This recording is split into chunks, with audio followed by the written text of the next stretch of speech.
Belarus, against capitalism and dictatorship, for internationalist solidarity posted on the 21st of November 2020. The Relations Commission of the International Anarchist Federations, CRIFA, expresses its internationalist support and solidarity with the struggles of the Belarusian people against the dictatorship of Alexander Lukashenko, a mass movement in which our fellow Belarusian anarchists participate. The situation in Belarus refers to the autocratic dictatorship that has lasted 26 years and the current economic, health and public service crisis. A wave of protests has filled the squares of the country to demand the withdrawal of the dictator. As anarchists, we are not passionate about the debate about whether the last presidential elections were fair or not. It is simply clear that people in Belarus are saying enough is enough. They no longer want a government that starves them, beats them and oppresses them. We stand in solidarity with the political prisoners in Belarus and demand their immediate release. We also demand the reinstatement of all workers who have lost their jobs due to participating in strikes or protests, and we urge an immediate end to the repression. We denounce the violence and the abuses of the current policies, and the military or paramilitary forces of the regime, which arbitrarily detain, beat and torture their political opponents.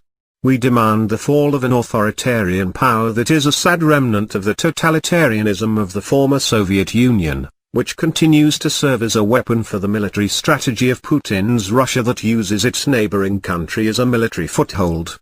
However, in the same way that we oppose Russian militarism in Belarus, we also oppose the militarism of the Atlantic forces, NATO, in the Baltic Republic, along with all the armies and all the wars that the states wage against the people. Likewise, we do not believe the current rhetoric of Western freedom, or a possible mediation role for the European Union. The only role the EU has is to manage the interests of European capitalism, and that is why, as internationalists, we oppose this institution. On the contrary, we call for international solidarity between all workers, oppressed peoples and all social movements committed, in the East and in the West, with trade unionism and workers' rights, with the right to freedom, housing, with feminist and LGBTQ mobilizations, with the defense of the land and the environment against speculators, with solidarity and mutual aid of people, with the occupation of spaces, with the production of alternative culture and with the defense of civil society, with all freedoms, against exploitation and authoritarianism, to name just a few of our favorite axes of social intervention. Only the direct participation of the people in the struggles from below can make a difference and produce a movement that goes beyond the replacement of an old government by a new one, more or less corrupt, more or less authoritarian. Among all the other challenges humanity faces, the current pandemic has confirmed that the state and capitalism do not work when it comes to the need for solidarity.